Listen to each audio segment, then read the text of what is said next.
Hey everyone, I'm Supersonic7CE, and welcome to Syntax Error, the show where I analyze topics that relate to game design and try to teach viewers how to develop their games. Today I'll be talking about game feel, and more specifically how the gameplay design aspect of gameplay affects game feel. This episode is actually the fourth and final part of a mini-series on game feel and the four aspects of gameplay that help satisfy and engage the player: visuals, audio, controls, and how the gameplay itself is designed. I've already covered the visual, audio, and controls aspects in the previous episodes. So, if you haven't already seen the first three parts, or if you'd just like a refresher on the concept of game feel and how the visual, audio, and controls aspects of gameplay affect game feel, I recommend clicking the links in the description and watching them before continuing this video.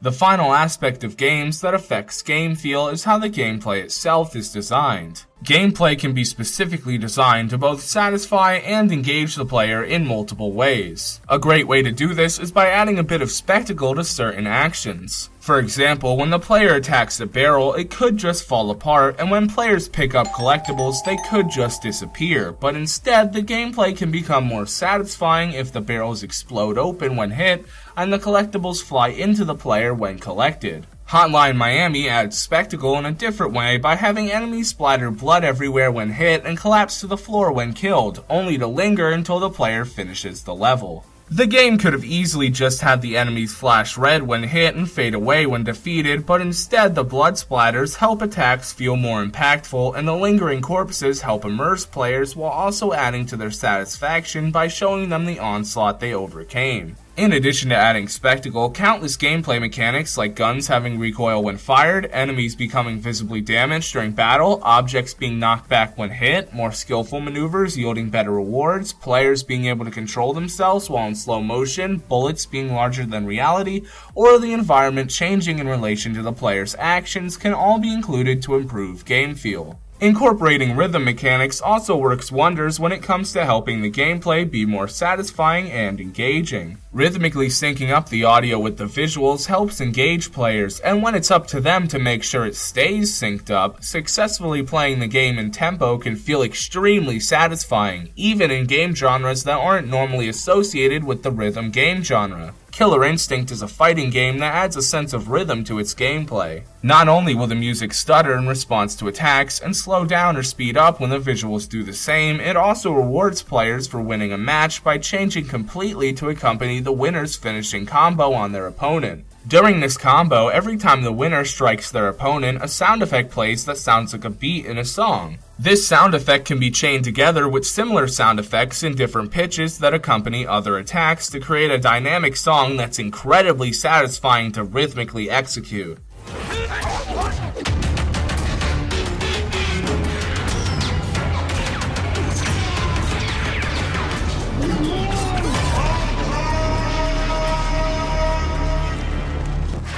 I'm afraid your path ends here.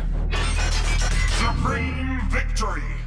How the player interacts with objects also affects game feel. Believable physics are important when it comes to making the game more engaging, but hitboxes are also extremely important. If they're too inaccurate or even too precise, interacting with these objects will look and feel wrong. Most of the time, hitboxes will want to be either slightly bigger than the object itself or slightly smaller depending on how the player interacts with them. Collectibles normally have larger hitboxes than their model because it's usually not a problem if the player accidentally picks them up, and this makes it easier for the player to collect them. Some objects may require multiple hitboxes to make interacting with and avoiding them easier. Enemies that damage the player on contact may need 2 hitboxes. One that's smaller than the enemy itself that deals damage to the player when touched, and another that's larger than the enemy so players can attack it without getting damaged. Another part of gameplay that influences game feel is level design. Poor, clunky level design can create an unenjoyable experience for the player and even confuse them, but level design that helps the player naturally flow from start to finish while also including interesting ideas can greatly improve how engaging the game is. Level design can even make the game more engaging by including set pieces like riding in a crashing ship, dodging a tidal wave, or being chased by something hazardous. Completing events like this or designing levels in a challenging way can satisfy the player while also engaging them.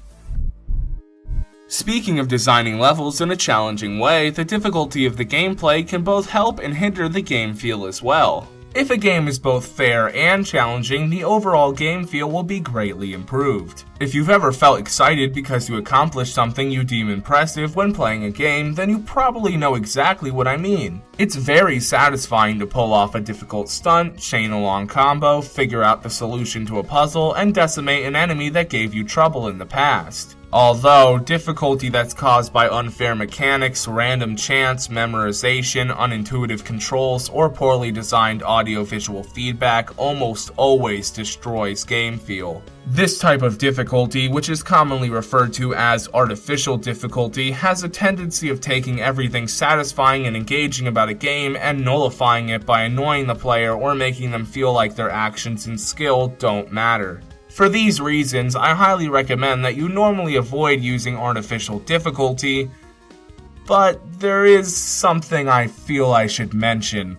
Artificial difficulty can actually create satisfaction, and a large amount of it too. You see, most of the time, in fair games, when a player completes a difficult challenge, a decent amount of satisfaction is lost thanks to them knowing, at least on a subconscious level, that the challenge was designed to be completed.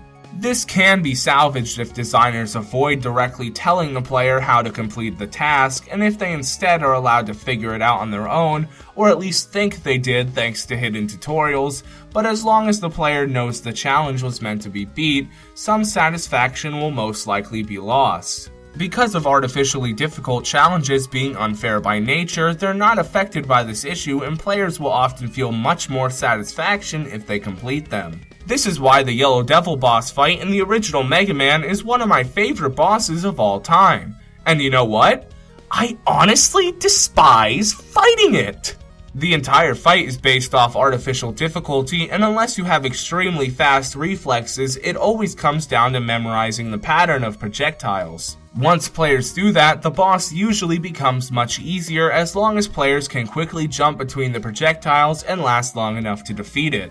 I've beaten the boss multiple times, and it took me eons to finally memorize its pattern and react fast enough to survive, but when I did finally beat the boss, I felt incredible and like I truly accomplished something I wasn't meant to accomplish. Now, once again, I don't recommend using artificial difficulty to create satisfaction in most situations, and I would definitely avoid it whenever possible. After all, while it can end up doing something positive in the end, that's not a guarantee, and that's after it usually destroys the player's sense of satisfaction and engagement. Artificial difficulty isn't the only way difficulty can hurt game feel though. It's not uncommon for gameplay to lose its level of satisfaction completely if the difficulty is too easy and doesn't present a challenge to the player. Easy gameplay can be fun and engaging if you're looking to relax, but it's much harder to create satisfaction when you can't feel accomplished. On the other hand, difficulty that's too unforgiving can also decimate game feel, even if the gameplay is 100% fair. This is what happened for Volgar the Viking. The game feels great to play. The controls are intuitive, the audio-visual feedback is satisfying, and the gameplay is fair, yet challenging. In fact, the game is so challenging that it includes very few checkpoints in each level, which are fairly long in length. The game is made even more unforgiving thanks to the playable character only being able to take 1 or 2 hits before dying at most times. Now, a game being unforgiving isn't necessarily bad. Some people, including myself, can enjoy this level of difficulty, but most will just end up angry and annoyed thanks to the punishment for death feeling unfair and not worth the satisfaction of finally progressing. Because gameplay that's too easy for players and gameplay that's too difficult for players can both hinder game feel, not to mention the player's enjoyment of the game, I highly recommend trying to find a middle ground that would please or satisfy most players and gradually increase the difficulty from there on as the game progresses. In addition to all of this, there are other issues related to the gameplay design that can arise and they need to be avoided to prevent the game feel from being ruined. Glitches can be inconsequential, but at the very least they can break immersion, which makes the gameplay less engaging. When the glitches are at their worst and they drastically change how the gameplay is meant to function, the overall game feel can take a hit. So, I would definitely remove those types of glitches and any other known bugs before the game is released. Lag, or frames per second slowdown of any kind, often throws off the timing of the gameplay, which can cause the animations and sound effects to become desynced and no longer improve the game feel. Because of this, I highly recommend optimizing your code as much as possible and including options that allow the user to change the graphics settings to help guarantee that the game runs smoothly on their computer, phone, or console. Options that allow users to rebind control schemes, use alternate input devices, change the vibration intensity, lower or higher the difficulty level, and customize the volume of audio elements like sound effects, music, and voices all help improve game feel as well. Avoiding sensory overload, which occurs due to an abundance of distracting feedback, is also important because it usually destroys game feel and causes gameplay to feel awful. Hyperactive visuals, intense audio, excessive controller vibration, or a combination of all three makes games hard to play and even harder to enjoy. Cave Story Plus has great game feel, but it also suffers from sensory overload. When most enemies are defeated, they explode and a sound effect is played. Experience triangles then fly out of the explosion and make a sound every time they bounce. Certain guns also play multiple sounds every time they're fired, and all the bullets all have explosion animations that play every time a bullet connects with an enemy or surface. Sometimes, when fighting a boss or a large number of enemies, sensory overload is created by countless experience triangles, explosions, and visual effects being shown all over the screen, in addition to the sounds they play, the enemies or boss attacking while making sounds of their own, and the rest of the visuals along with the background music.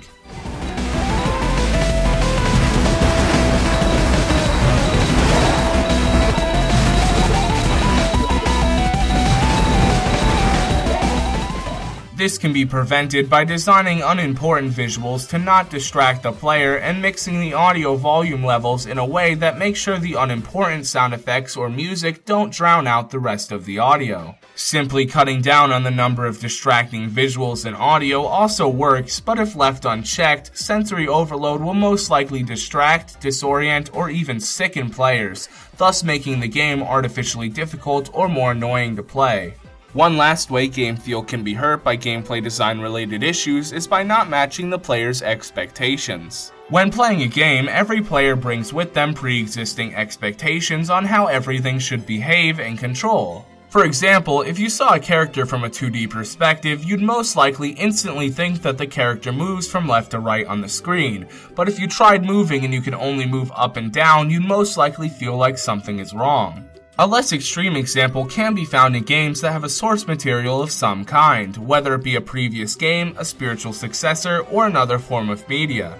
Take the Spider-Man games for example. The most iconic attributes of Spider-Man are how he can crawl on walls and swing from webs. Almost every person who is familiar with the character would agree that these actions should feel very fluid and that it should be easy to switch between more traditional movement and web swinging or wall crawling in the blink of an eye. The Spider-Man game, based off the 2002 movie, failed to match the expectations of players who are familiar with the source material by creating web swinging that feels very limited and slow, while also making it difficult to smoothly wall crawl onto surfaces.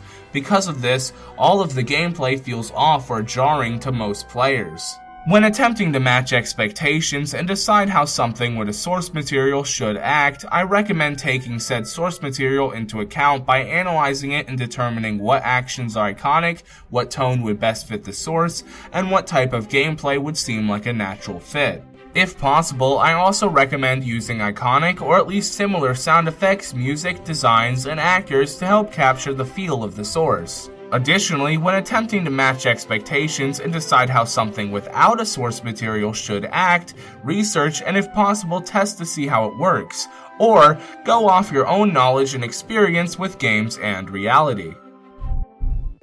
Like all of the four aspects, it's extremely rare that gameplay design alone will be enough to create satisfying and engaging gameplay without being complemented by at least one other aspect. This can be pulled off in countless ways. Gameplay design often harmonizes with the visuals when they give context to actions and help create spectacle. Gameplay design also often harmonizes with the audio when it gives context to actions and helps create spectacle. Additionally, gameplay design often harmonizes with the controls when it's easy to understand how to play the actual game and when players are rewarded with a sense of accomplishment for controlling the game. I highly recommend harmonizing as many aspects as possible, but as long as the gameplay design harmonizes with one or more of the other gameplay aspects, good game feel is usually achieved.